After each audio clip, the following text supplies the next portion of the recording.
Good afternoon and welcome to Interfaith Scholar Weekend 2021 webinar series. I'm Jim Grant, serving as chair of the Interfaith Scholar Weekend, an annual event founded by Community United Church of Christ and Temple Beth Israel way back in 1998. Since Dr. Alan Siegel's first presentation that year, scholars from around the world with an interest and a commitment to interfaith dialogue and collaboration have shared the riches of their own scholarship and faith with our own very rich local multicultural community.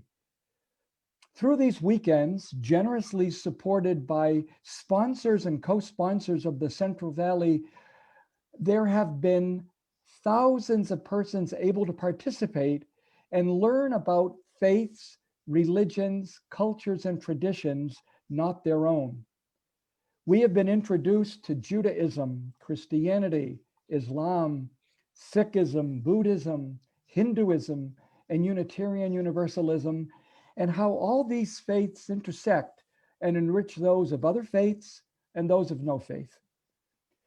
This year, not able to meet in person because of COVID-19, a newly energized Interfaith Scholar Workshop Working Committee, partnering with our great sponsors and partners, the Ethics Center at Fresno State University, Fresno City College, Fresno Pacific University, Temple Beth Israel, Community United Church of Christ, the Islamic Cultural Center of Fresno, and the Westside Church of God. We have risen to the occasion and developed a truly different model.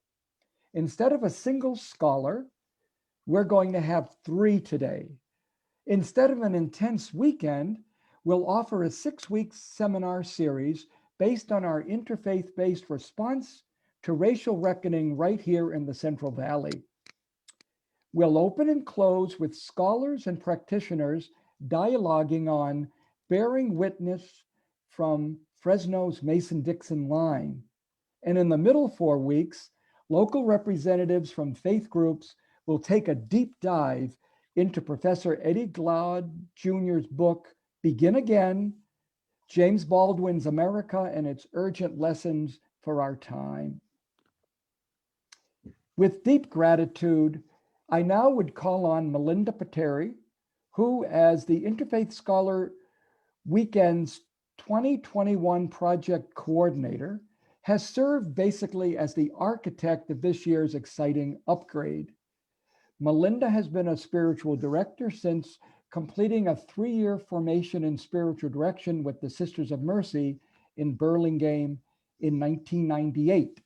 She has completed graduate studies at Fresno Pacific Biblical Seminary, the Institute for Transpersonal Studies in Palo Alto, Loyola Marymount University, and UC Santa Barbara, where she was a Cordano Scholar in Modern Catholic Spirituality in the Religious Studies Department in 2007. As we begin this series then, she will lead us in our opening remembrances and a moment of silence. Melinda. Thank you, Jim. Religious studies scholars recognize that the Emancipation Proclamation of 1863 was a religious moment in the history of the United States. Likewise, it seems that the moment we're living in, our time of reckoning, is likewise a time of spiritual implication for the life of our nation. As we convene this 2021 series, we honor the one Spirit among us. We acknowledge the indigenous peoples who lived on the lands before us, who are with us still. We also remember African peoples who were enslaved violently and came to this continent against their will. We are also thankful for all the people who are joining us near and far, who are listening to our broadcast. We're grateful for the technology and the technicians that have made our broad reach possible, so that today we might make a contribution to the flourishing of human life on our planet. So right now, we invite you to join us in a moment of silence before we begin.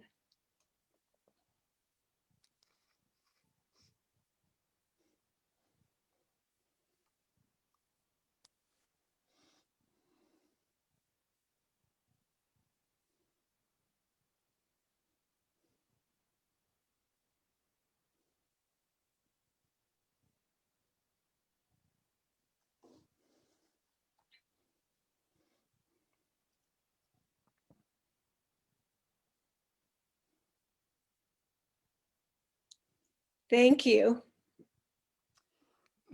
Thank you, Melinda, for that message and all that you've done to make this series a reality.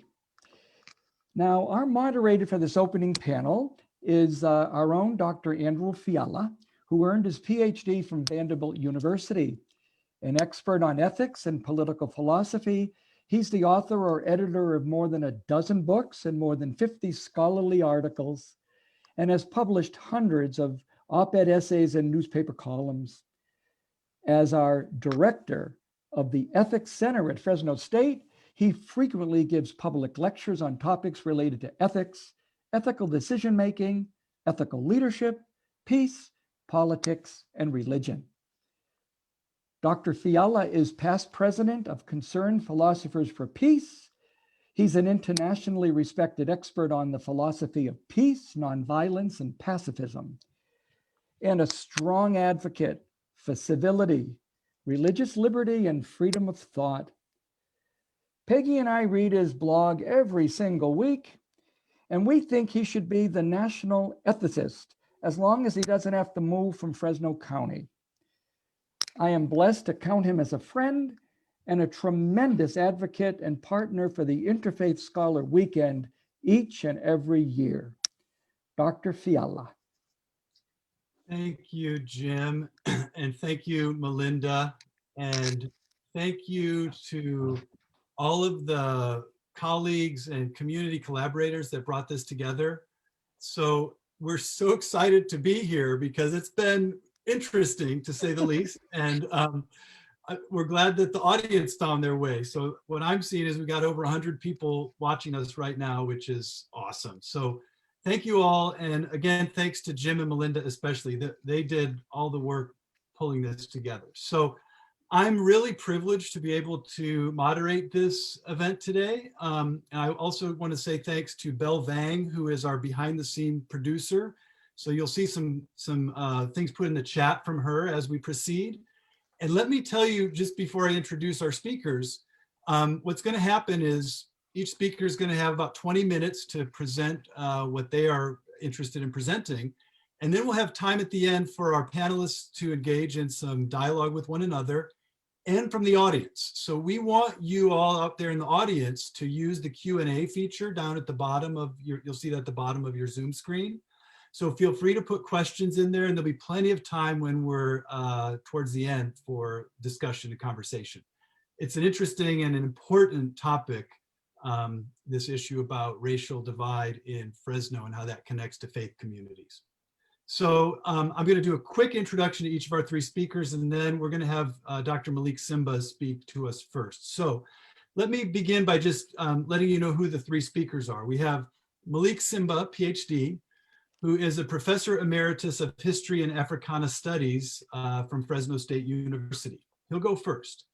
Second, we'll hear from Nathan Hensley, who also has a PhD and is an associate professor of English from Georgetown University in Washington, DC.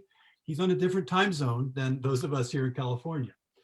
And finally, we're going to hear from Mr. Uziel Jimenez, who is an anti-racist educator and co-founder of the Fresno Ethnic Studies Coalition. So I'll introduce each speaker when it's to be their turn. Let me begin by introducing Dr. Malik Simba. I've known Malik for many years, and his contributions at Fresno State are extraordinary. He leads the African American Intellectual Thought Symposium, and he's just been a great contributor to Fresno State. And now he's an emeritus professor from Fresno State. He obtained his PhD in the history of African peoples and American constitutional history at the University of Minnesota. Through his studies and research, he became knowledgeable about the complex history of race relations, both globally and nationally. Living in the Twin Cities for the duration of his training, he was exposed to a very diverse urban setting. He had opportunities to interact with social groups that were ethnically diverse and with many persons of interracial marriages. He came of age socializing with people of various faiths, Catholic, Christian, Jewish, and more. While at Southern Colorado State University at Pueblo, Dr. Simba became actively involved in the civil rights movement. He formed the Black Action Association, which helped to desegregate parts of the city.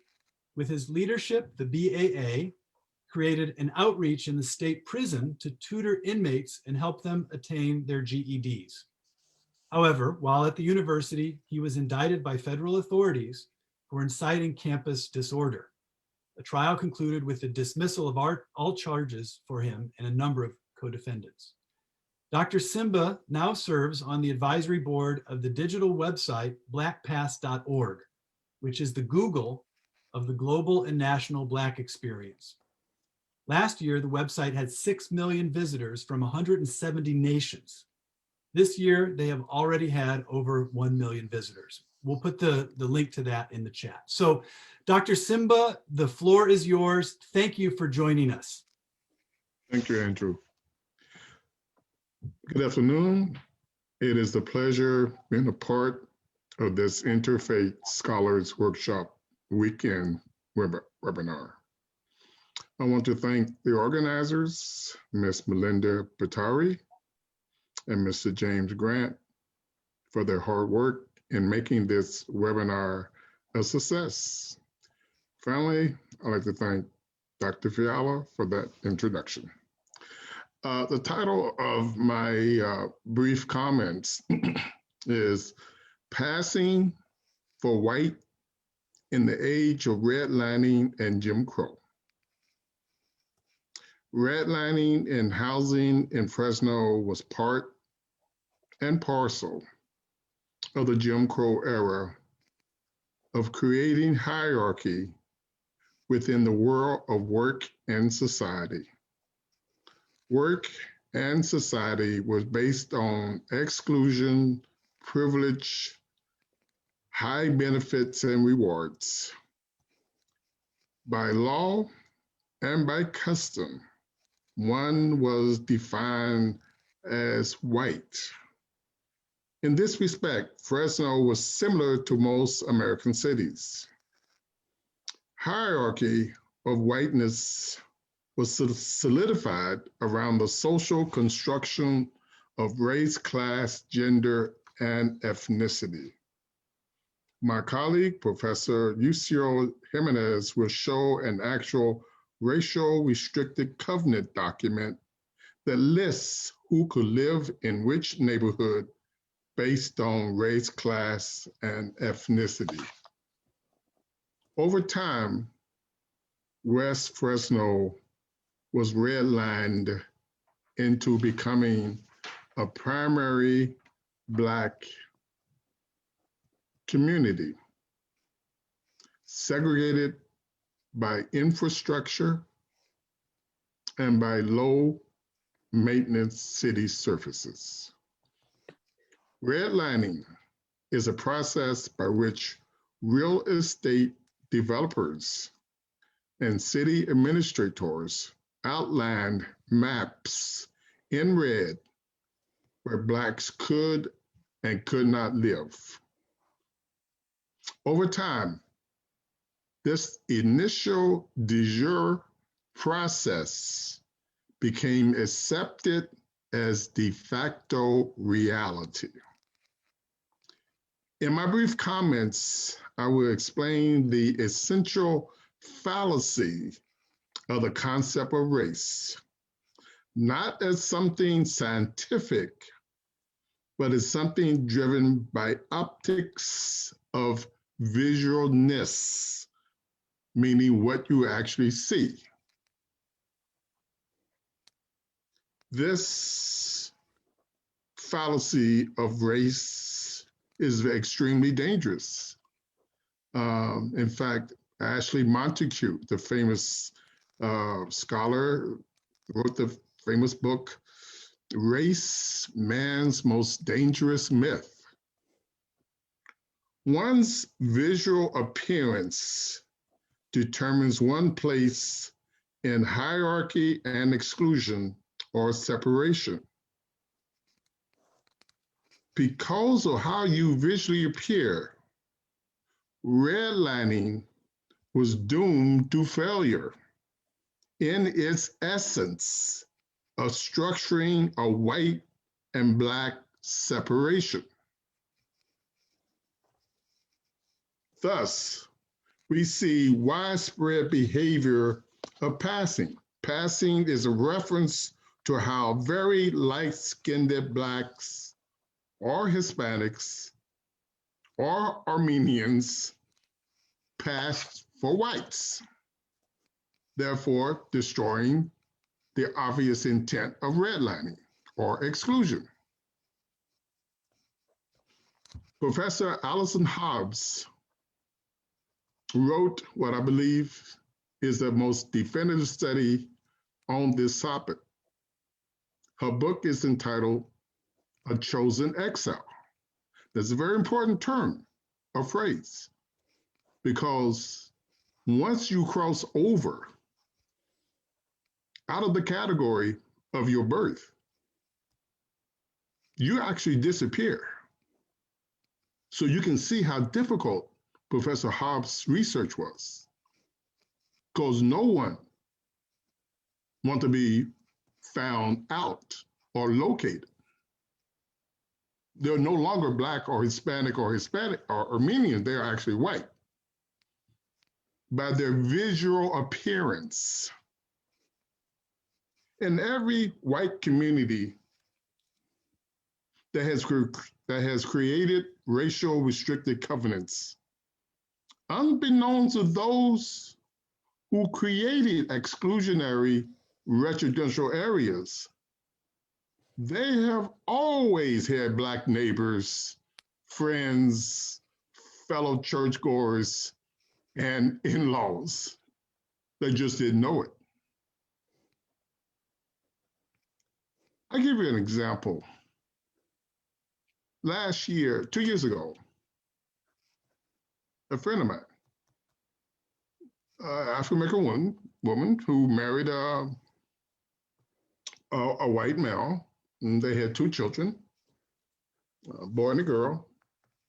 The girl, complexion, optics, visualness, appeared like the mother, somewhat like Halle Berry. But the son looked just like his father. Looks like a white man. Now, this young man 2 years ago fell in love with a very nice Christian white woman, and everyone in her family thought this young man was a white man, until guess who came home for dinner? The mother. And only at that point did they realize that their daughter was dating a Black man.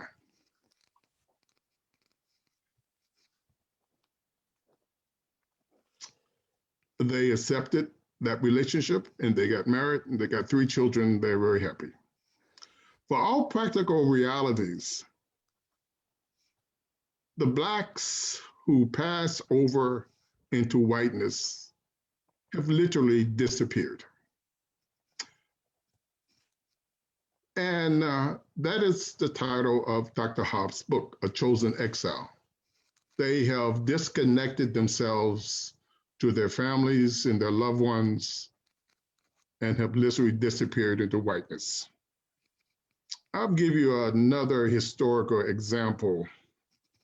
Most of you know about the case of Plessy v. Ferguson in 1896, which established by the Supreme Court the legal construct of separate but equal. But what most people don't realize is that Homer Plessy was originally a white man. And the case of him being arrested for violating the separate streetcar law in New Orleans, that was a case set up to be litigated. Why? Because the conductor of the car had to be told that there would be a man sitting in the white section wearing this particular set of clothes, but he was actually black. So it was a setup case, do you understand? Because Plessy could not be distinguished. That's the angle of the case. The Black community in New Orleans litigated a test case and selected Homer Plessy. Why? Because his lawyer, Albion Turgis, who was an immigrant from Eastern Europe, he had this argument before the US Supreme Court. Based upon the 14th Amendment and due process, Homer Plessy, by being arrested for violating the racial red line streetcar, his most precious property was taken away from him without due process. And Albion Turgis said that that property was his appearance of being white. By being arrested, that subterfuge was revealed, and his property was taken from him without due process. Albion Turgis concluded that argument by saying that to have the appearance of whiteness, quote, to have white skin opens all the golden doors of opportunity in America, close quote. Now, transition. Hollywood had produced a number of films, both graphical and fictional in nature, trying to explain to the American public the idea and the process of passing. The 1949 movie Pinky, P-I-N-K-Y, was produced starring Jean Crane and Ethel Waters. For you younger people who don't know, Jean Crane was a very famous white actress, and Ethel Waters was a very famous black actress. And the plot develops in that Pinky, genetic, you know, it's very strange. She was birthed of a very fair skin that she could pass for white. She was raised black in Atlanta in the black community, but her mother sent her to nursing school in the North. And when she got on the train in DC, the conductor put her in the white car reserved for white people. Pinky at that moment realized the privileges of being visually white. So at that time, she crossed over. So all her time getting her nursing degree in the North and falling in love with a white man who's in nursing school, who's gonna be in medical school. And the plot turns is that she graduates, she goes back to see her granny, her grandmother, Ethel Waters, and Ethel assumes that she's gonna return to serve the black community.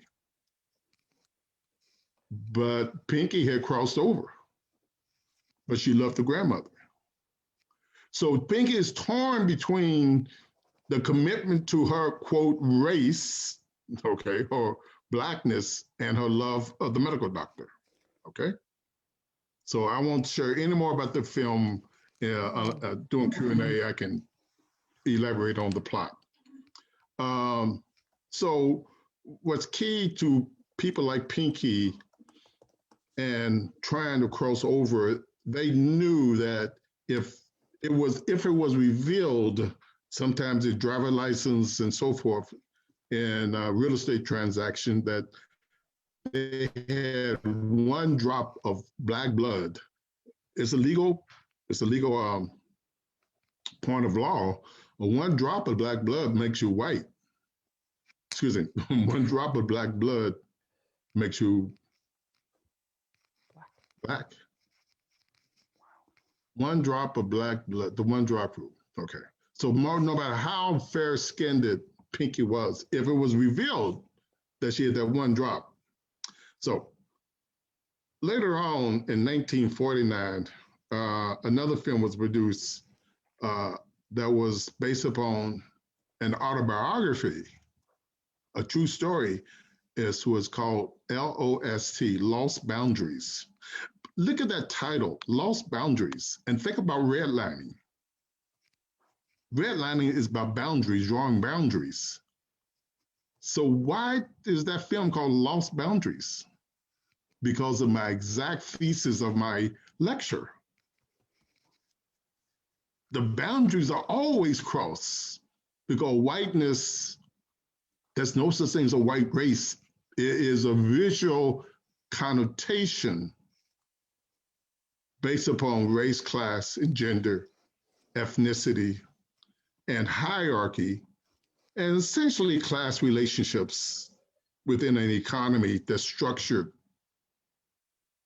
the haves and the have-nots. So in the film Lost Boundaries, it's a true story of Dr. Albert Johnson.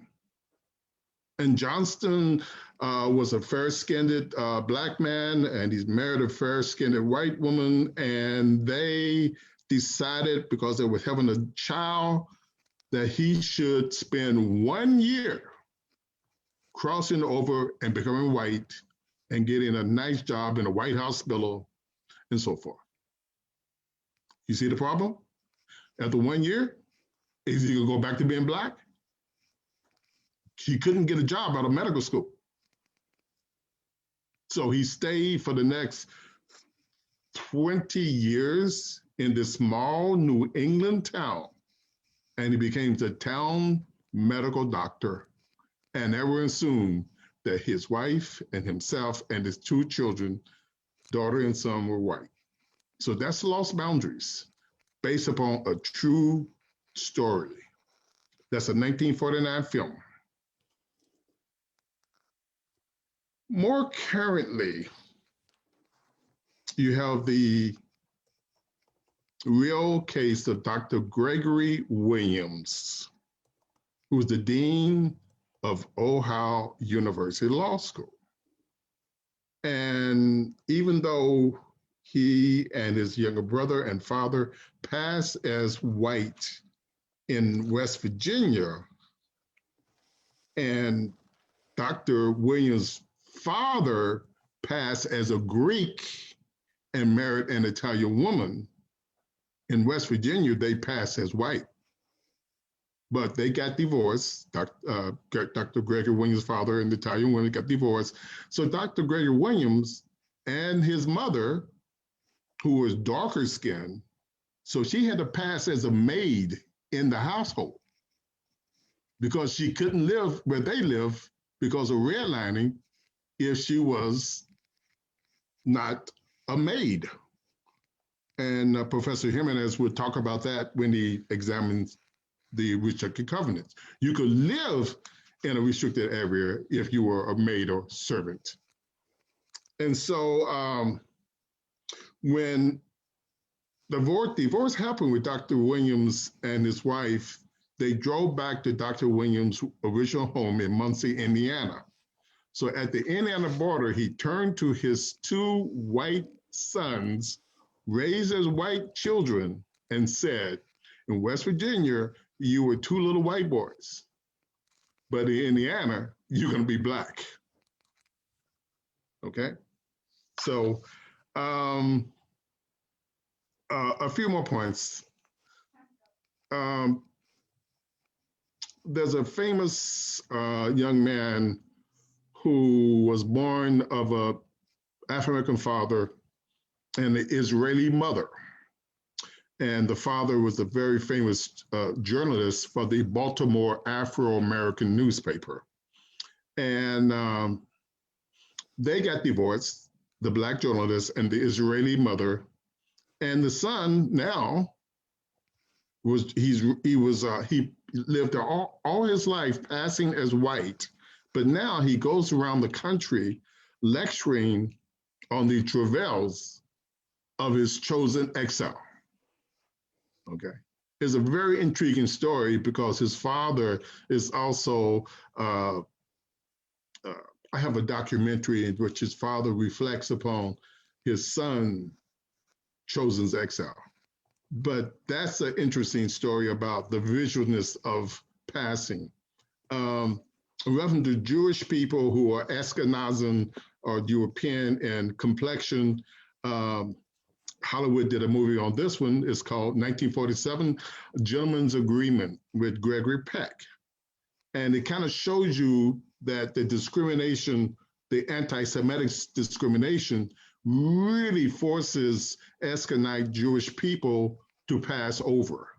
They merely need, as one of my high school classmates did, change his name from Levy to Lindsay, and he disappears. That's another chosen exile. Okay? He's no longer Jewish. But you can see with this whole idea of visualness, redlining, and exclusion, it's merely a paper tiger. You have Blacks and Hispanics and Jewish people living all within the exclusionary area. People just don't know it. They're not going to reveal themselves as something that would lead to them being placed at the bottom end of the hierarchy of privilege or white privilege. So two more points. The most famous films, of course, on this topic, I guess, in Hollywood is Imitation of Life, 1934 version starring Louis Beavers and Claire Corbett, and the 1959 version starring Lana Turner and Susan Cordner. What's interesting about this Imitation of Life? It's about passing. But the 1934 version stars Freddie, F-R-E-D-I, Freddie Washington, who is actually a Black female. But she plays the white female passing in Imitation of Life, 1934. Think about that. A Black woman playing a white woman and passing. But in 1959, Hollywood could not find another Freddie Washington. So they had an ethnic European woman play that role as a Black woman passing for a white woman. Her name is Susan Coher. Interesting. So you might argue that in 1959, Hollywood became more redlined, more segregated and exclusionary. One famous suffragette, her name is Adela Hunt Logan. Adela Hunt Logan. She's an interesting suffragette because she knew Susan B. Anthony, she knew W.B. Du Bois, and she switched. Whenever she wanted to attend the all-white suffragist meetings, she would attend those meetings as a white woman. And then she would return to the Black community. Yeah, so there's a switching there with Adela Hunt Logan, but that's unusual. A chosen exile means that once you go over, you don't come back. Okay? Just one more point. There's a recent book, two books that I think the audience should know about. the one book by Noel Anachiev. The title is How the Irish Became White. Okay, they can only become white. Irish can only become white because of their visualness. Do you understand? Okay. Secondly, there's a new book, Beyond Cannery Row, Sicilian Women Immigrants in Monterey Bay, 1915 to 1919. Beyond Cannery Row, Sicilian Women Immigrants in Cannery Row. And the author, Carl McKibben, takes a different tack on John Steinbeck's novel. And one thing that Carl McKinnon stresses, that these Sicilian women became white in America, and they embraced their visualness. Even though they work with Mexicans and other ethnic immigrants in Kennedy Row, they embrace their visual whiteness, and they can never develop a coalition of workers' union with the other Mexican or Indian workers in Kennedy Row. My last 2 points, Bill Russell and Willie Mays. In Boston for Bill Russell, in San Francisco, Willie Mays. This is race and class. In Brazil, they have a saying, money whitens, but not in America. In Brazil, money can whiten, but in America, neither Bill Russell nor Willie Mays could live in areas that were not redlined and exclusionary. And that is my presentation. Thank you. Dr. Simba, thank you very much. Thank you. Thank you. I learned so much from you every time I listen to you, Malik. Thank you so much. Thank you. The sports. I mean, now we all have a list of films we have to watch, and to think about the American tragedy that we're really talking about here. So thank you again, Dr. Simba. Thank you. It's now my privilege to introduce Dr. Nathan K. Hensley. Dr. Hensley was born in Fresno, California. He attended San Joaquin Memorial High School. He graduated in '95. He is Associate Professor of English at Georgetown University, where he works on 19th century British literature, critical theory, environmental humanities, and the novel. His first book, Forms of Empire, The Poetics of Victorian Sovereignty, explores how Victorian writers expanded the capacities of literary form to account for the ongoing violence of liberal modernity. Dr. Hensley holds degrees from Vassar College, the University of Notre Dame, and Duke University, where he was also a Mellon ACLS Dissertation Completion Fellow. Before coming to Georgetown, he was Assistant Professor of English at Macalester College. Last summer, he wrote a well-researched and provocative essay entitled Remapping White Childhood on Fresno Redlining. It was published in the LA Review of Books. This essay caught the attention of Fresno's interfaith community.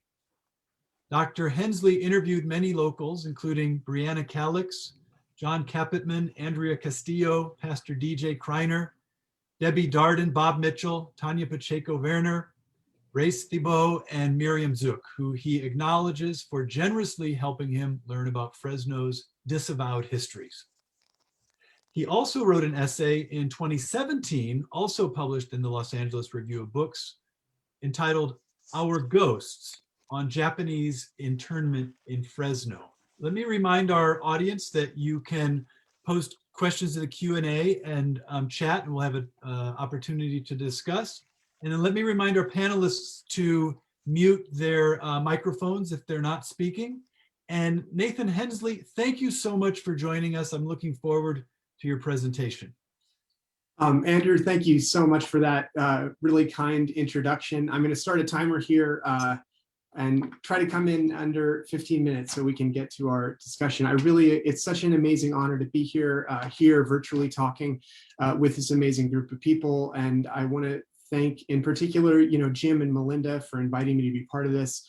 Also my fellow panelists, Dr. Simba, Uziel, and also recognize Belle for her amazing help with the technology of this whole affair. I'm very, very honored to be here, and I'm going to try to explain a little bit of that sense of honor, or even you could say inadequacy to the task as I go forward through my short remarks here. And I'm glad that that Malik talked about passing, because it's a cool story about Georgetown, which is sort of where I am now.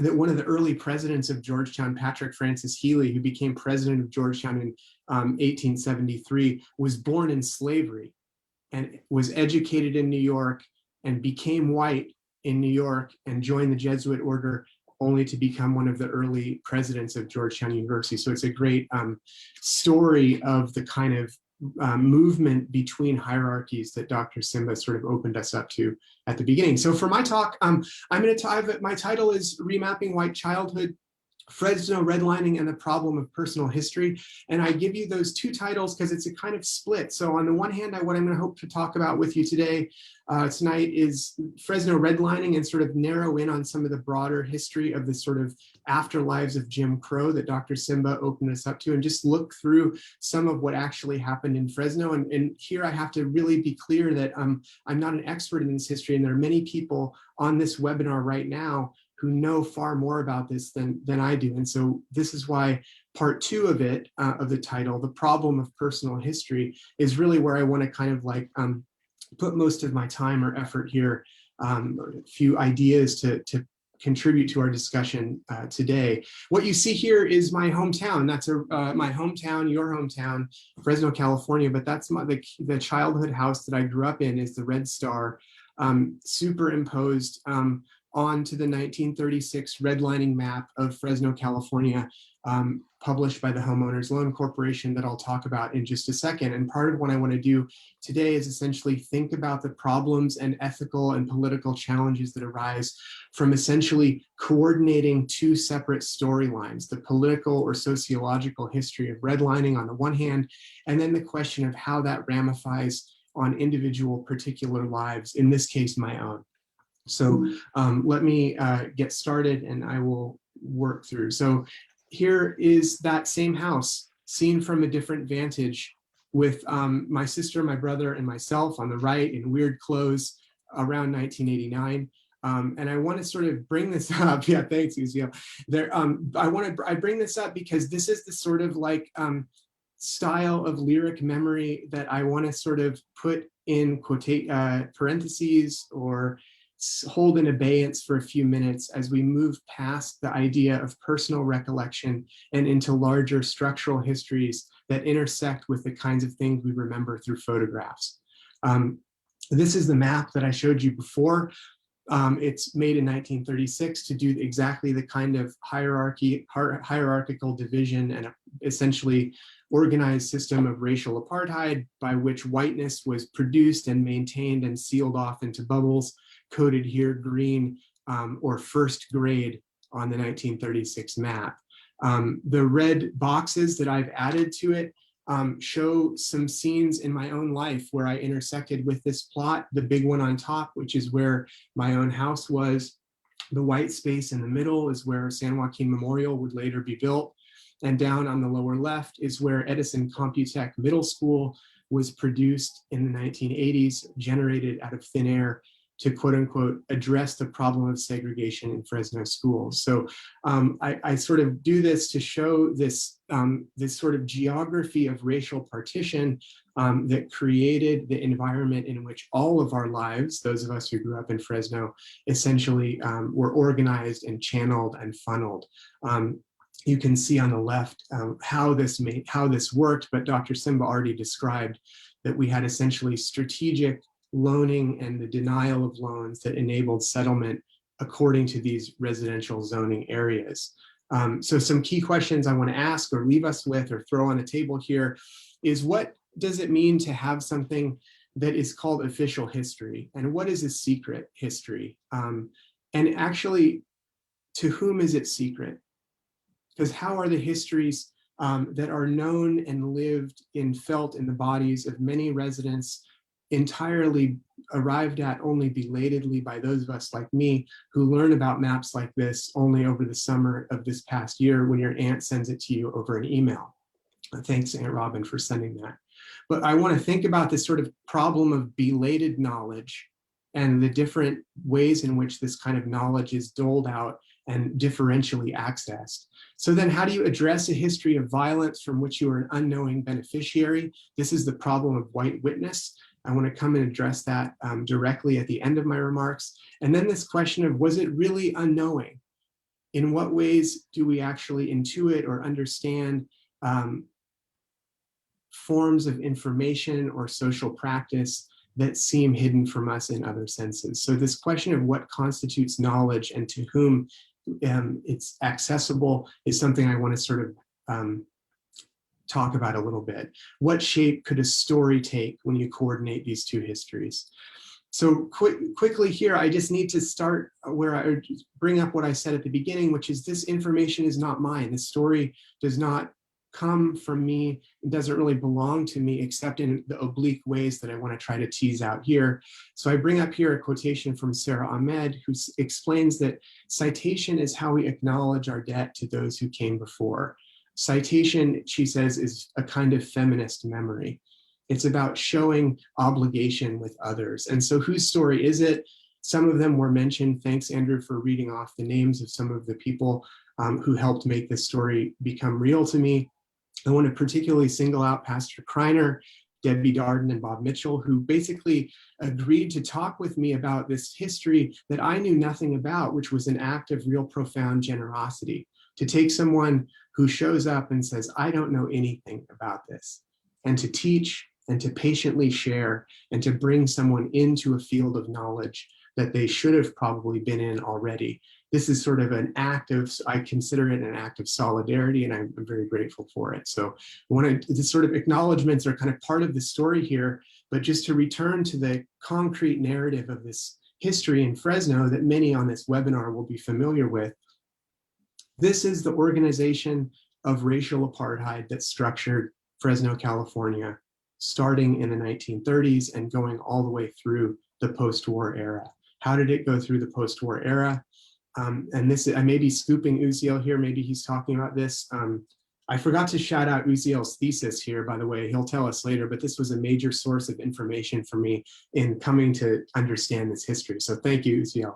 Okay, so one of the things that we see is that this sort of what Dr. Simba called the de jure partition of the redlining became quieter. It happened in things like restrictive covenants, this one from Fig Garden in 1944, and you can see in number 5 there that it cannot be occupied, this property in Fig Garden, by any Negro, Chinese, Japanese, Hindu, Armenian, Asiatic, or native of the Turkish Empire, or descendant of above named persons, except, as it goes on to explain, unless they're a servant. So these ways in which racial exclusion was written into the quiet codes of many of these buildings and residential areas of Fresno, these zones of white privilege could be created and maintained on purpose over decades.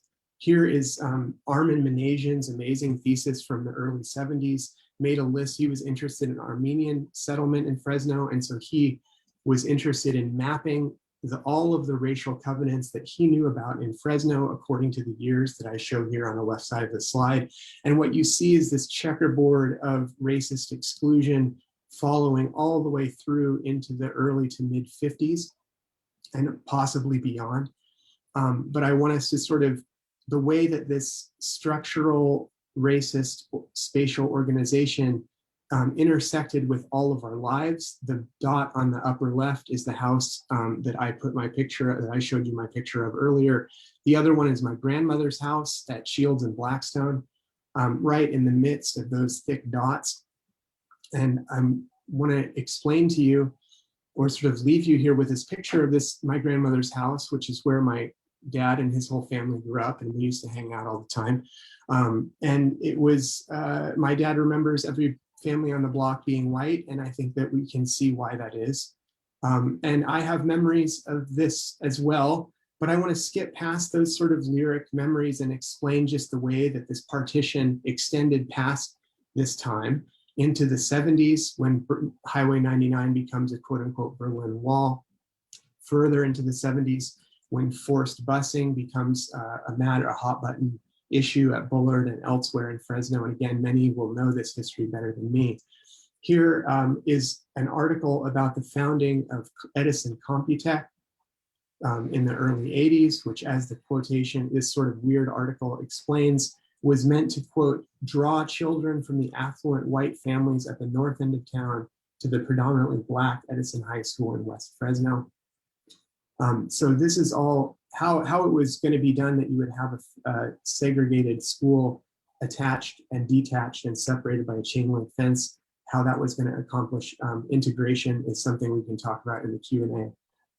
But I want to I leave you this as sort of mechanisms of exclusion and spatial management of races that extend all the way through the 1970s. And as you can see, when we look at something like a modeled cancer risk or health hazard for respiratory illness map, or a COVID positivity map from just this past summer, you can see that we're looking at the same map, that we really have the afterlives of racist spatial engineering all the way into the present. So what do we do with this? What are some possible ways to deal with this history? I have about 4 minutes left, so I'll try to be quick as I leave you with a couple things to think about. One of them is the easy one, as white witnesses to this history, as beneficiaries of these processes. One of them is the easy one that I think we all have experienced seeing, which is denial, disavowal. It didn't happen. This is classic psychic self-protection, and it suggests that all of this is a lie or it's fake news or whatever. So I take this to be one that doesn't really require our intellectual engagement, but I put it out there because it's probably the most common. Next, white guilt. This is the stage in which complicity can be acknowledged, that it generates bad feelings. It makes you feel guilty, and you know that you're part of something, and it makes you feel bad. But I want to kind of suggest quickly here, and here I'm being really gestural to get us to a discussion later, that that's actually related to the one that is the most tempting for an English professor. A lyric memory, the idea that you produce a sort of narrative of one's own experience. This is another way in which the story is taken over by the narrator. And I want to suggest to you that all the cute pictures of white families in front of houses I showed you before are part of the genre conventions of that type of memory, the taking over the story. And I submit to you that these constitute varieties of narcissism that should be guarded against. And I want us to kind of see that we hear this from someone like Lauren Michelle Jackson, who over the past summer said, boy, this year of white people realizing things is truly exhausting. It is really hard to listen to white people realizing things all the time. And this helps me understand, just to kind of get to the end, what other modes of engagement there might be to pay credit and understand that exhaustion and decenter the narratives, the white speaker seeking to describe this history. So what else? A kind of unwriting. And I want to sort of share with you really quickly a quote from the great Saidiya Hartman, who describes how autobiographical examples don't have to necessarily produce what she calls navel gazing. The idea, she says, is to use one's own formation as a window onto social and historical processes, an example of those processes. So not to let one's own formation, as she calls it, take over the story, but let them open up onto larger processes that ultimately matter far more than those individual instances. What that would mean, I think, would be to move away from those narcissistic forms I was describing before, and away possibly too from the whole frame of sentimentality and into something like a politics to produce and build power through allyship and solidarity, away from the sort of lachrymose, gauzy feelings of looking at me on a chair in Fresno, which how I sort of started this journey of thinking through this. And I'm not saying it's in no way is it complete, but I'm setting up the problem here of personal history. So where do we end with that? in a place of solidarity, in a way of thinking through forms of allyship and collaborative and collective work that involve the white speaker, in my case, trying as best one can to get out of the way. So this got me interested in cases like people like Barbara Hunt, who died, as we see in this memorial, really wonderful memorial write-up in 2018. And she bothered people at City Hall over and over and over again. And as the wonderful tribute to her explained, she collected city documents. She learned about the forms and patterns of exclusion and violence that were plaguing her city, and she bothered people about them constantly. So how can we find, meet, and support and engage in relations of solidarity with people like Barbara Hunt? That, I think, is the challenge for thinking about redlining and what I'm calling the problem of personal history. So I'll leave you here just with a picture of Barbara Hunt's mother's house, I heard, but I think it was more of a restaurant. It was a secret club in West Fresno that I learned in my interviews no white people had ever heard of, but that, as Henry Nutt said in an article from 2000, if you grew up in West Fresno, you know about Hunts. If you're coming here, you're coming home. So I want to sort of leave us with this picture of community and solidarity and figure out what the challenge is for us as white witnesses to become allies to those processes. Thanks very much. Dr. Hensley, Thank you, Nathan. so much. Interesting, provocative, and I think a great segue towards Uziel Jimenez's talk, because I presume one of the solutions ought to be anti-racist education, which is what Mr. Jimenez does. So thank you, Nathan. Let me introduce Uziel Jimenez.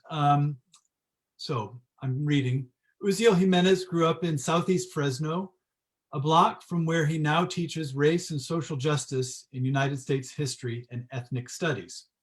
He says that the apartments where he lived could best be described as squalor, despite the best efforts of those around him to change these miserable conditions.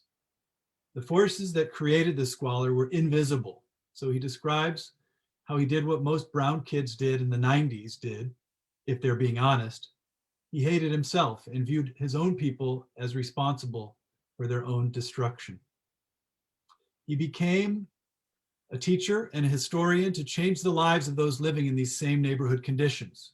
His personal and professional work have been an attempt to bear witness to the lived experience of his students who struggle nobly for dignity against almost inhuman odds. In 2017, Mr. Jimenez completed his master's thesis entitled Fresno's Long Hot Summer of 1967, an examination of housing and employment discrimination. The interfaith community has recognized that his exploration of the lived experiences of local actors and the racial tension and conditions that were transpiring in Fresno in 1967 have made an important contribution to the history of racism and redlining in Fresno. Mr. Jimenez recently co-founded the Fresno Ethnic Studies Coalition. This is a grassroots task force of educators, students, and community members who are dedicated to establishing ethnic studies at Fresno Unified School District. Ethnic studies is an interdisciplinary study of race, ethnicity, and indigeneity, with a focus on the experiences and perspectives of people of color within and beyond the United States. When adequately supported, ethnic studies educators believe that this course can empower students and transform communities. Mr. Jimenez, thank you so much for joining us today. We're looking forward to your contribution. Wow, can y'all hear me? Yes. Okay, wonderful. Thank you so much for that. I'm going to try to get us out on time and try to enlighten as much as possible. I want to thank everybody here. I know we've gone through the roll call every single time, but Jim, Malik, Nathan, sorry if I'm using first names, Dr. Simba, Dr. Hensley, Dr. F, and Melinda, of course, who got me into the work. So thank you so much. I'm going to share my entire screen because I don't know how to do this. I'm used to using Microsoft teams. So can you see a woman saying, if I had a hammer, I'd smash Yes, patriarchy? yes, Yeah. it's clear, it's clear. Okay. Okay, wonderful. There we go. Speaking of allyship, let's rock and roll. Okay, so the title is Jim Crow Regime in the Land of Sunshine. Sorry about the wonky color there. I'm looking at it now. I'm gonna have a hard time reading it. It's cool. So it's an examination of employment and housing in the Central Valley. Now that title, Jim Crow Regime in the Land of Sunshine, is taken from an author named Daniel Hosang, Hosang, who wrote Racial Propositions, which helped me a lot with my specific research there. And so I just have a little logo there, and that's my dad. You can't really see my mom, so I'm gonna move us over here. It appears I'm sharing my chart. Oh, there we go. Speaking of white passing, that's where I get my white passingness from, I guess. So, all right, so I don't want to kind of belabor the point of myself, because that was actually covered really, really well with the introduction, but suffice it to say that I did hate myself. But what I try to do with my students is to let them know that a lot of that had nothing to do with them.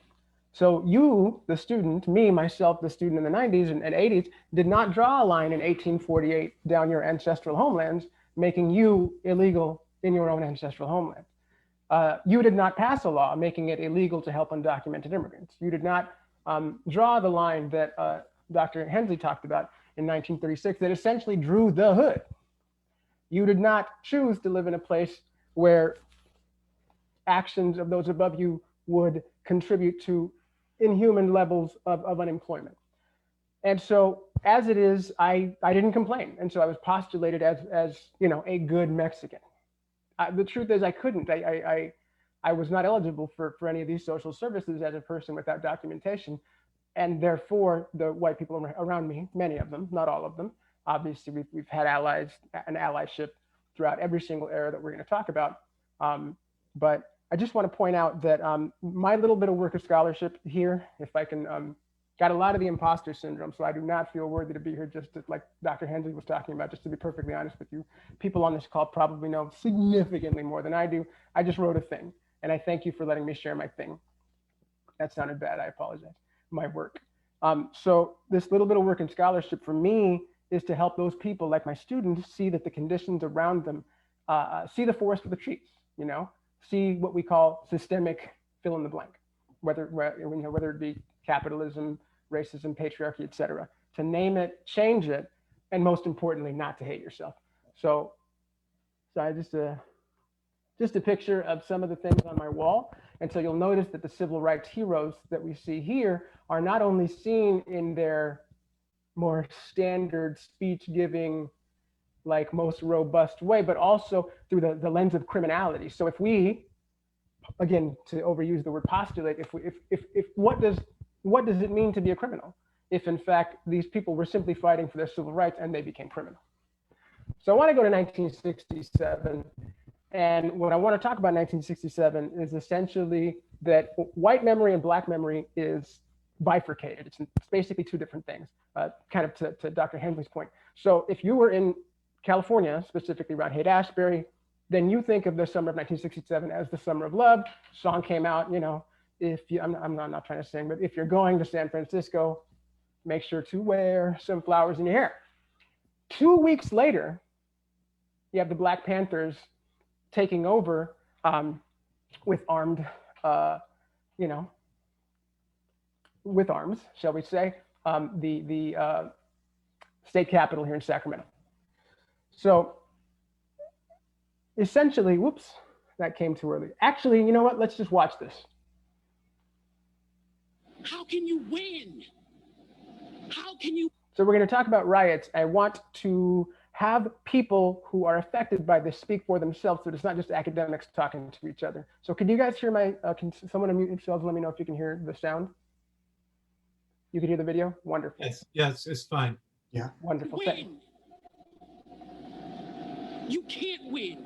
The game is fixed. So when they say, why do you burn down the community? Why do you burn down your own neighborhood? It's not ours.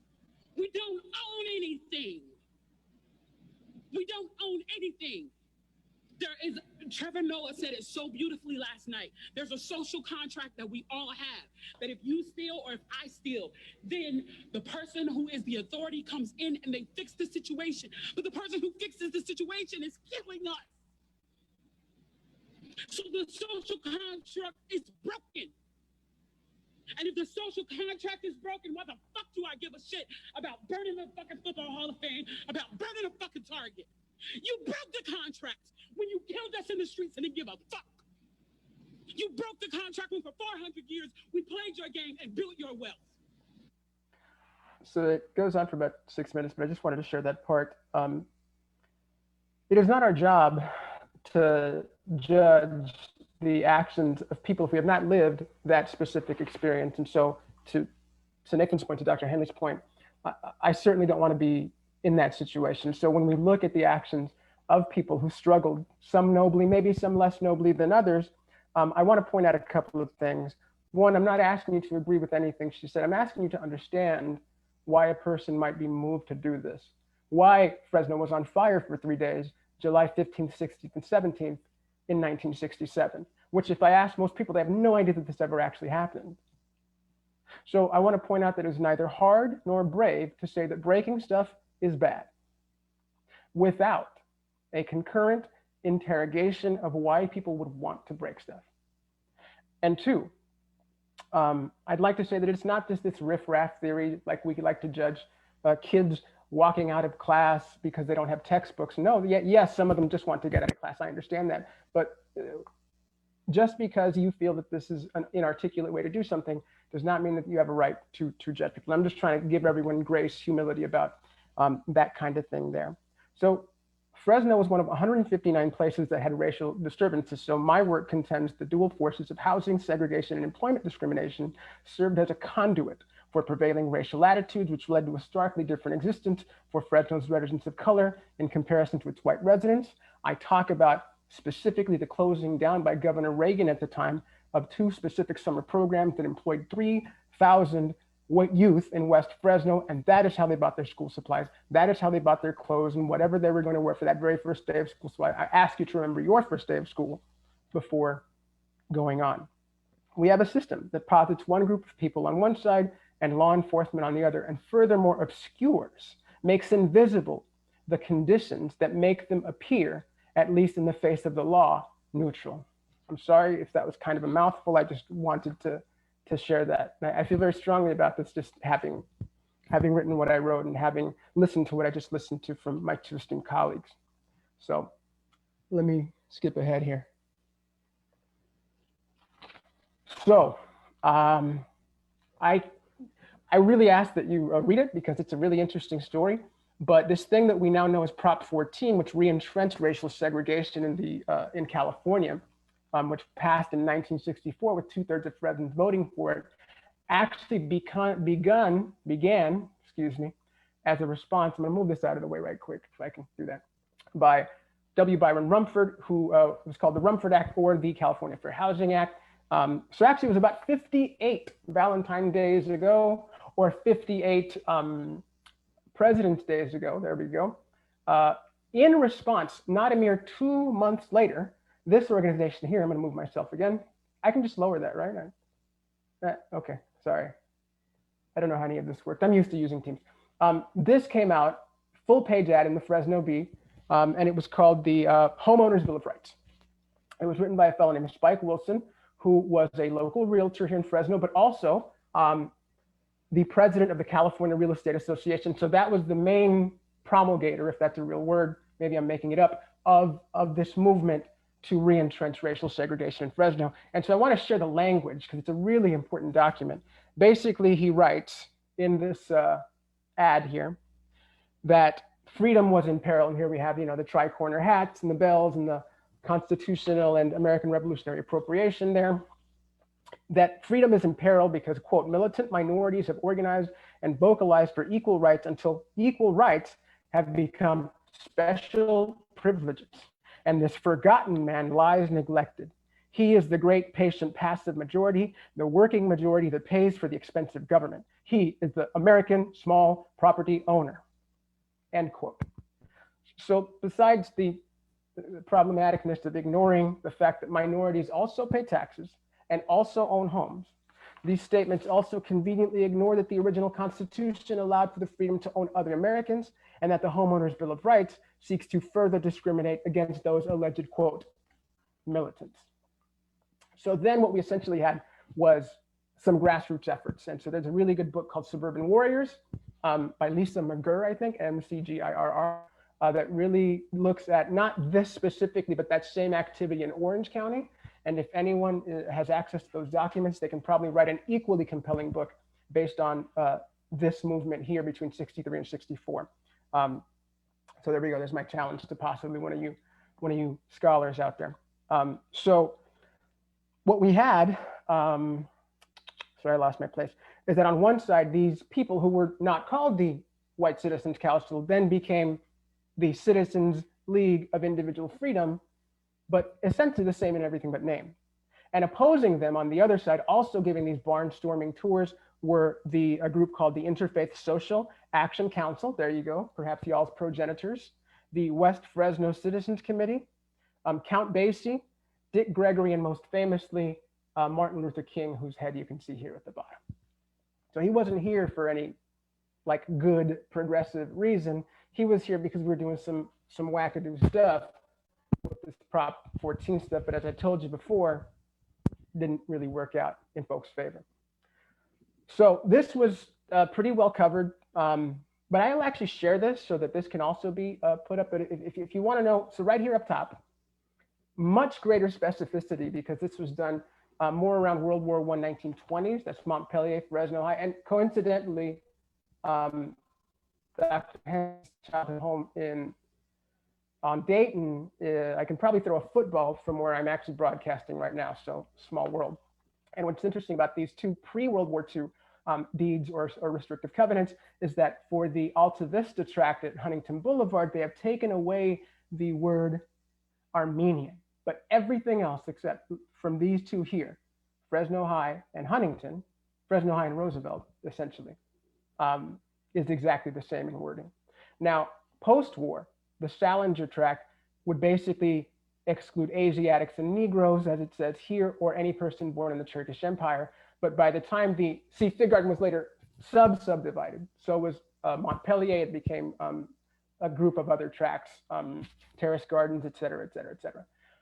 And Fig Garden, the one that I found, has much less restrictive stuff, a language than the one that Dr. Hensley showed. This one says, no part or any said premises, and I can't read it anymore, shall be occupied by Asiatics or Negroes. And it does not specifically add, members of the white race, which the other ones also did. So it appears I only have about a minute. I'll probably go a little bit over. I really apologize. But employment discrimination was a giant, giant deal. And so you can see here from these documents, if you wanted to eat at Max Electric Lunch at 2033 Fresno Street, which I believe is now a Subway, but don't quote me on that. And then you have these all white help. To perhaps distinguish yourself, you might want to say that you are a capable white man. If you are a black man and you want to distinguish yourself from the quote militants, you might say that you are a Southern Christian Negro man, willing, reliable worker. And so what I want to share also, if I can kind of make this a little bigger, hopefully. There we go. This is from The Crisis, the NAACP newsletter from Ms. Izetta Clay. And it says, Fresno is in need of a good doctor and dentist. There are between 20 and 2,500 Negroes and about twice that many Latin people that get no care from white doctors. They almost refuse to wait on them. There's only one colored drugstore, but a doctor that would come here will earn $500 to $1,000. It was an advertisement, but it was also a cry for help, right? So the census of 1960, the best evidence we have before the riot, basically shows that in tracts 2 and 9, which I mentioned in the chat box, and we're also in Dr. Henley's very, very bold red, tracts on the west side of Fresno, the unemployment was 16%, whereas for the rest of Fresno, it was 6%. That was my alarm, y'all, but I'm gonna go over, okay? So please forgive me. I can't see any of your faces, so you're gonna have to unmute me to pull the hook. My bad. I apologize for that in advance. So the average income was halved. So just by living in tracts 2 and 9, West Fresno, those red spots that you saw, from Dr. Hensley's presentation, your chances of earning a minimum was basically half, or excuse me, a middle class existence was half. Now, the coldness of it can be seen in the amount of government workers who were Black, which is 2%. And in educational services, it was basically Siberia. Yeah. What I mean by that is that was a phrase we used to use in Fresno Unified. If you were to either go work at a white place, they said you were going to Siberia. This is from some of the people I myself interviewed for this work. And essentially, in educational services, 0.009632% lived in West Fresno. Were basically minorities because we had a racial quota system. My current employer, which was then called Fresno City Schools, said 1 Black, 1 Armenian, and 1 Hispanic was the wording of that. So I just want to touch on a few things that the history that I uncovered, and that was there all along. Really, I didn't uncover anything. I just chose to look at the things. Is an unending march of white supremacy. So this is a person that we are choosing to call a boy. It says indenture of an apprenticeship of an Indian boy, 1862. So the judge is basically allowing this person named Ira McCrae to have care, custody, control, and earnings of said Indian boy Jack until he shall attain 25 years of age. And so we should remember this, since most of us, like myself, had to build these macaroni genocide missions, when in fact, that's not the historiography as it is today. Just another thing that I'll touch on is Union forces entering Fresno said the following. There's a Confederate monument there that you've probably all heard about as well. And it says, when we moved into Fresno, it was like entering rebel lines. The county was in charge of General Bell's brigade of Forest Cavalry. That's the same cavalry that committed one of the most heinous massacres, the Fort Pillow massacre. Well, Tyree Bell, who settled in Fresno later, was present at that massacre. So they, Southerners, held all the offices, and the clerk refused to recognize the 14th Amendment to the Constitution of the United States, refused to allow the colored population to register until threatened with arrest by the United States Marshal. Just a few more, I promise, and I'll be done in 2 minutes. We have a Klan initiation ceremony that I use in my thesis. If you wanted to advertise yourself, it was so profitable, you could put AKIA on your advertisement, which stands for A Klansman I Am. We had a state convention for the Klan here in Fresno at the county fairgrounds here. We even had some bread for it. The Klan openly had a sewing club here. So if your family was in Fresno and they were white in the 1920s, I'm gonna go out on a limb and say, got about a 66 to 75% chance that they were somehow tangentially or directly involved in the Klan. The Hanford Sentinel had this advertisement on the left. I'm not going to say that word because it's just not something I do. So you have your lung testers, strength testers, merry-go-rounds, and yes, of course, a game called N-Word Baby, where you either have an actual Black person, child, or a person in blackface having baseballs tossed at them. So for my white folks in the audience trying to bear witness to this, I have another tweet for you.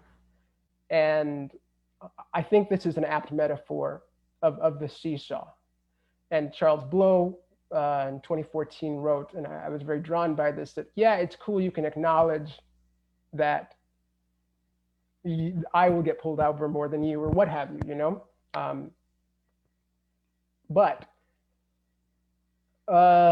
pushing it further, to really realize that oppression and privilege are like a seesaw. One rises or falls relative to another.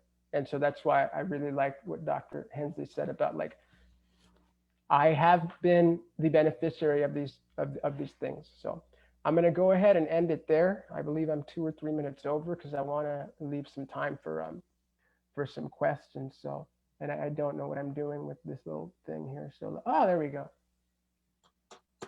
Uziel, Mr. Jimenez, thank you so much. You know, it's too bad in this format we can't see everyone clapping, but Yeah, thank you. Thanks to all of our speakers.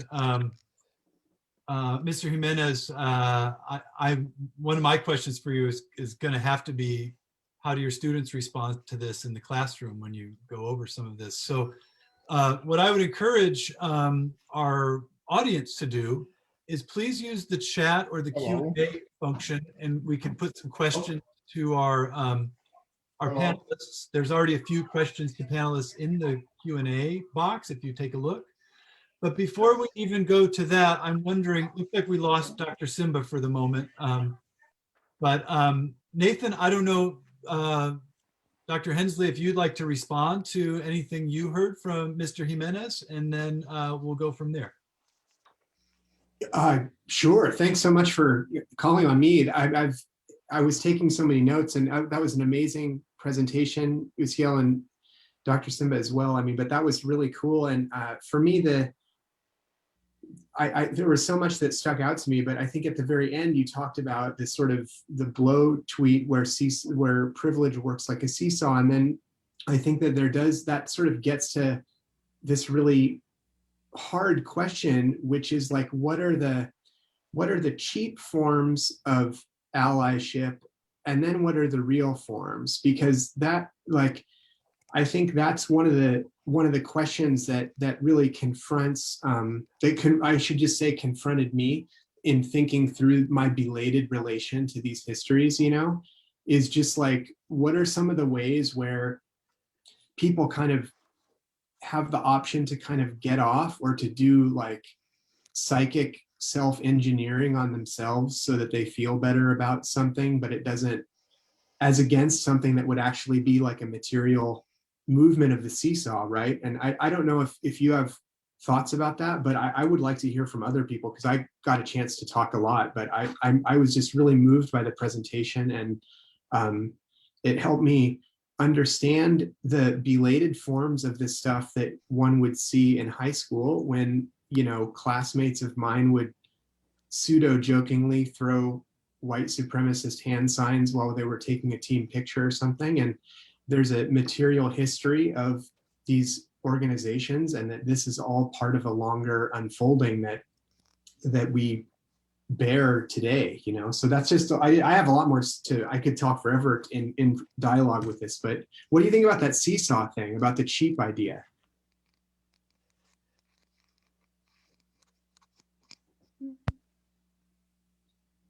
Sorry, is this for everyone or? Uziel, go ahead. It's for you. Oh, I'm sorry. Maybe I missed that part. My apologies. I'm high on adrenaline right now. Yeah, so to my students, I say, because privilege isn't just a racial thing. You know, I'm male, I'm middle class, I'm able-bodied, et cetera, like all straight, cisgender. And so I define it as a coat. It's not a tattoo, it's a coat that you wear here and there, depending on the situational, to Dr. Simba's point, you know. You can pass here and there, you can get privileged here and there. And so the biggest thing I would say is, as an exhausted person, to your point, is don't do the the fake devil's advocate stuff. If you feel something, just air it out, just say it, you know. I think that's more honest than the fake devil's advocate stuff. And then the reflexive defensivism is one thing where it's like, you don't even realize that you're being defensive. I don't think that anyone here on this panel is guilty of anything like that, but it's something that I see perhaps in interactions in the community, because we don't exist for each other, we exist for our communities, you know what I mean? So I don't know if that necessarily directly answers the question, but something like that. Dr. Simba, would you like to add anything at this point? I noticed there's a couple of questions in the Q&A that are directed towards you, Dr. Simba. Nadra says, what do you think people who are passing grow to have negative attitudes towards Blackness? And then there was another question about, this maybe for all the panelists, how obvious was the redlining to the folks at the time, and to whom? To who was it obvious for, and how obvious was it? Malik, would you like to? You're on mute. Dr. Simba, you're on mute.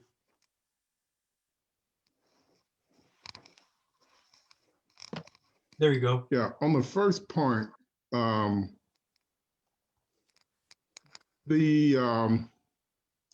let's just take Adela Hunt Logan, Dr. Albert Johnston, who spent 20 years as the only doctor in this very small New England all-white town.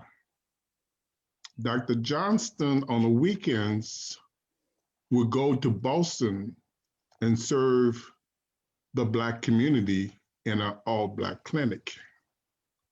So no, he didn't have anything negative about Blackness, but he understood with a pregnant wife and a child on the way that he had to pass for white for upward mobility and economic stability. The suffragette, Adela Hunt Logan, always lived in the Black community, but because she was a supporter of women's voting rights, she attended the all-white exclusionary women's meetings as a white woman. Okay. Now, having said that, psychiatrically, there are Blacks who were fair-skinned enough to pass.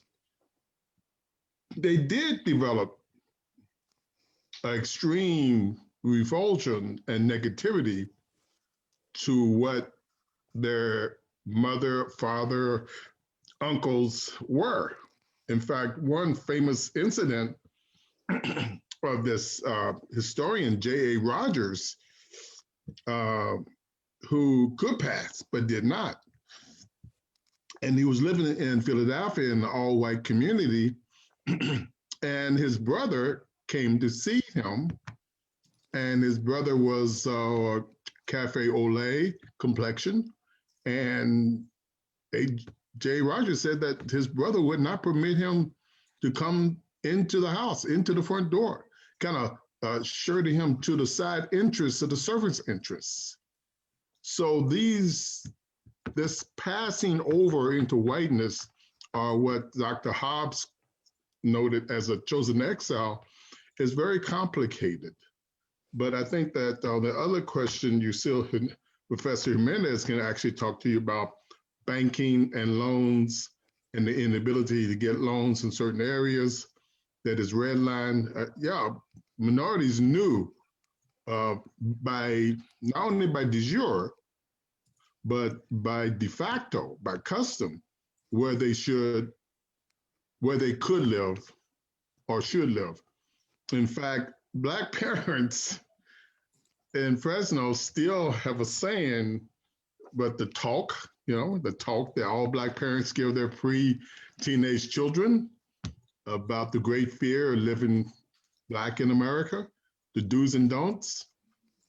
In Fresno, parents would say, when the street signs turn from green to brown, turn around. Did anybody know what that means? Oh yeah. Green. Moving into Clovis. Green is Fresno, brown is in Clovis. So when the street signs turn from green to brown, turn around. That's a part of the talk. Because Hispanics and Blacks were very brutalized by the police in Clovis. That's the talk that Black parents gave their children about don't move east and watch for the street sign turning from green to brown and turn around. Yeah, so the question is, yes, people knew de facto by custom where they could get a loan. And I think Professor Jimenez can talk to you about the location of West Fresno close to places of work, railroad yards and loading and as stevedores. So that's why West Fresno developed, because it was close to the hard work of loading and unloading railroad cars. That's a really interesting point. I hope I'm not interjecting, but During the riot, places that were attacked included places that, for instance, lumber yards, which would not employ Black people in the construction trades. Ironically, places around the Fulton Mall, which were, for instance, financial institutions. Like imagine now someone taking the time to attack a bank, you know? I think it was really plainly aware to the people like who their oppressors were and the invisibility that they felt at the time, for sure. Yeah. Now you got to remember that Miss Hunt that you showed a picture of and her store, people like Barbara Hunt and others struggled for easily 40, 50 years to get a grocery store on the West Side. And that grocery store, I came to Fresno in 1990, and I arrived in 1990 in the midst of the struggle of West Side activists to get a grocery store on the West Side. And I think that was achieved. I came in 1990, and I think it was achieved about 5 years ago. And they developed a mall, a small mall with a grocery store. So you couldn't get in the West Side community fresh fruit at a reasonable price. You couldn't have a healthy diet because 7-Eleven only had, cholesterol laden foods and stuff like that. What's ironic too is that picture showed of excuse me, probably blew up y'all's microphone right now, on Fresno and B Street is the site of the, I believe it was Food Max at the time. I don't know what's out there now, but that main shopping center. So just how interesting things change and don't change, that same place that was on fire becomes the site where finally after, let's see, Fresno was founded, 1870s? So 120 years, you get the availability of fresh fruit. Wow. All right. Panelists, let me jump in and redirect you. And I'm also paying attention to our clock as we're aware of the time of our audience and of all of you experts. So here's a question, and I think this might be a good question for each of you to provide kind of an agenda, like what do we do next? We've heard the facts here. And this question comes from Homer Green. And he says, how do you teach students to be anti-racist? What do we do as a result of what we've just learned? What do we do as educators? And this is the Interfaith Scholar Weekend. So what do we do as communities of worship? What do we do as citizens of a city that has this history? Could I invite each of you to give us a few minutes, and then maybe I'll invite Jim Grant back up after hearing from each of you, and then we can head towards a conclusion. Nathan Hensley, would you like to start us off since you're our out-of-town visitor? Sure, and thanks so much. And yeah, I've been following the chat and the Q&A, and I just want to be great. I'm just grateful for everyone's thoughtful contributions there, because there's a lot to think out of, especially in terms of the question of what to do, supporting mixed use housing, high density housing, addressing food deserts, like Dr. Simba said, sort of concrete mechanisms of advocacy and power building in the community that one can support in all kinds of material ways, But, about how do we teach students, just briefly, because I want to hear what everybody else has to say. For me, I'm an English professor. What interests me is having students see and come to understand the almost invisible mental templates or generic kind of codes or mental habits that we inherit that affect the way that we see and understand the world around us, which sounds really vague and wishy-washy, but I'm talking about the procedures by which we understand the present, for example, to be constituted by and built by the past, the way that we can think suspiciously for perhaps about the narrative templates and modes that we have to, for example, remember our own childhoods. Where do we get those narrative templates, and what do they do, and what kinds of histories and whose lives do they make invisible? And how could we work towards practices of reading and thinking historically that would counteract those habituated mechanisms of occlusion for me?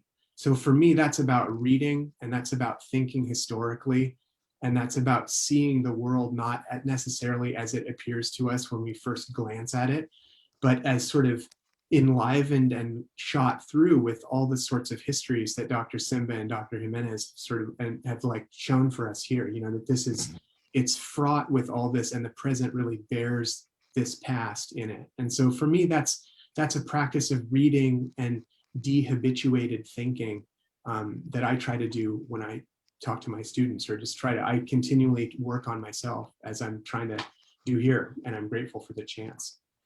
What I do is, in all my history courses, I always use, and Dr. Hensley, you'll understand this, autobiographies. And for example, in race relations, because I stress this whole idea of passing and this fallacy of race, you know, there's a human race. Then there are historically social constructed races that we see as white, black, so forth. And those are based upon class relationships of work and exploitation. And that's what Professor Jimenez was talking about bank loans and so forth. In fact, so I give an example. In the famous autobiography by Anne Moody, Coming of Age in Mississippi. And students, to answer Mr. Green's question, students learn more about race relations by looking at the retold story of a person who lived the trauma of the 1960s, coming of age in Mississippi. Anne Moody came of age not only as from a girl to a woman, but as someone not knowledgeable about politics, but then joining SNCC and Martin Luther King's movement.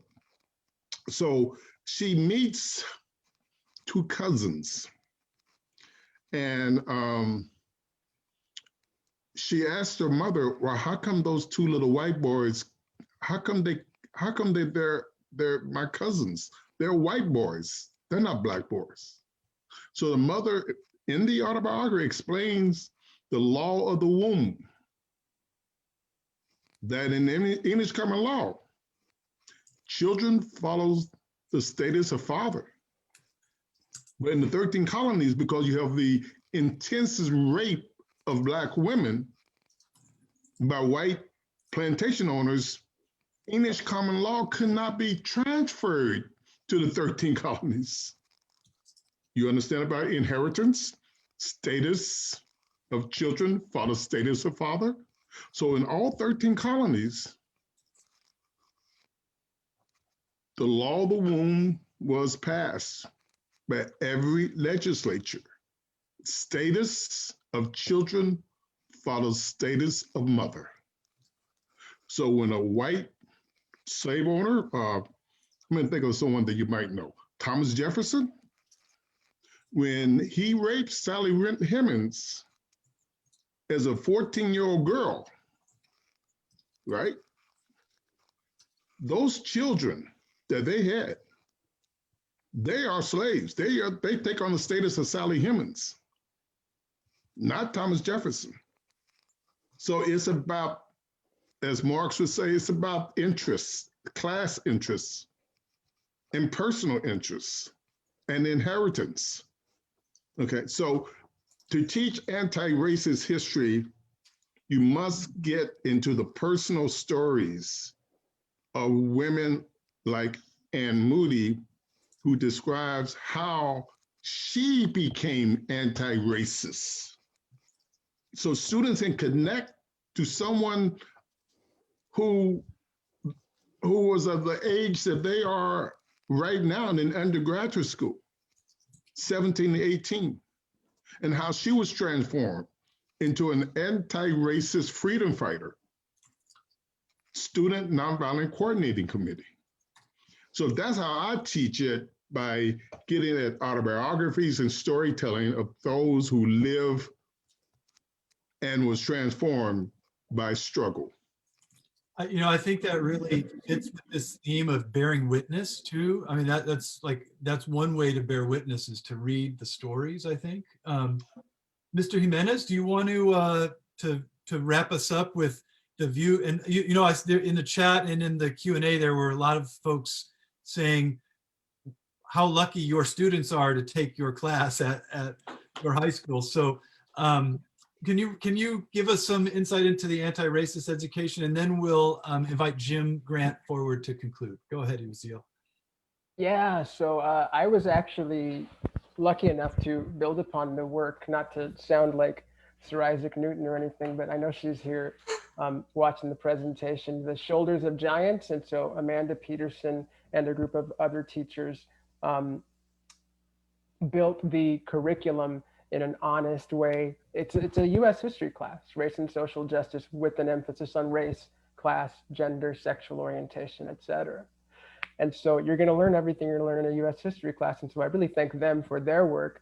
And my job is to have courage. My job is to, in the words of Malcolm X, make it plain.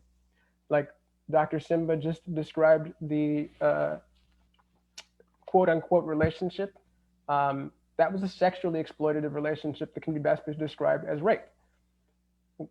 Sally Hemings could not say no. So that power imbalance is the very definition of that. And so having the courage to call it that. And to Dr. Hensley's point, I just want to say,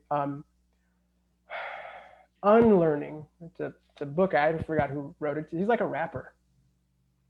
It's a Punjabi rapper, and I can't remember his name. Really interesting book. It's called Unlearning. If any of you know who it is, I read it over the summer. And so just this idea of this thing that we think is there might not actually be there. We need to tease out and interrogate those, to quote Confucius, why we believe what we believe and why we don't believe what we don't believe. I'm paraphrasing. And again, just to Dr. Simba's point once more, is you have to teach race. It's a social construct.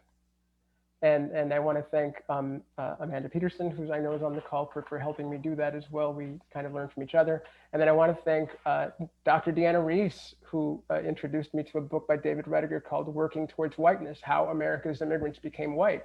And I believe that probably aligns really well with the book Dr. Simba talked about how the Irish became white. And so basically he postulates this idea of like, you're not white on arrival. It's these little incremental residential policies and where you were allowed to work, live, talk, have a beer, that then this process of whiteness, kind of this social construction kind of builds out from that. And trusting kids, trusting our students, trusting the future generations to do the right thing. Because if you look at, we represent a lot of different generations here. Dr. Hensley and myself graduated in the 90s from high school, and I'm not going to ask because I don't want to ask impolite questions. However, I have noticed that kids nowadays, the kids in front of me, are significantly less homophobic, transphobic, sexist, and racist than myself, for one. So let's start there. And then some of the horrendous things that I heard growing up that I just thought were absolutely normal. So I don't know how directly that answers the question. However, it starts with having the courage to actually call things what they are. Make it plain, as Malcolm X said. So, Mr. Jimenez, thank you. I love that idea, trust kids. I'm right there with you on that. I think that's beautiful. Before I bring Jim Grant up, let me just say thanks on my behalf to our panelists. I learned a lot from this session. We have put in the chat the names of the sponsors. There's a lot of community groups that have helped to sponsor this event. Also want to thank Melinda Pitarre, who's been with us here on the panel. We've been working for weeks to put all this together. So thank you, Melinda. And then let me tell you, if you're interested in this video and you want to check it out, we have it streaming on Facebook Live. So it will then show up on Facebook. You can find it there. We're also going to put it on the Ethics Center YouTube page, so you can find the video there. And we have other events coming up. So, you know, take a look at our website and you can find out about upcoming events through the Ethics Center. Now let me bring Jim Grant up, and Jim, you can close this out for us, please. Jim Grant. I thank every single person that had anything to do with this phenomenal event that we have just been experiencing. Words fail to thank Doctors Fiala and Simba and Hensley and Professor Jimenez for the scholarship and the personal conversation which they've treated us with today. I look forward to having them all back on March 22nd, when we'll be joined by 4 local faith leaders to wrap up our Interfaith Scholar Weekend 2021.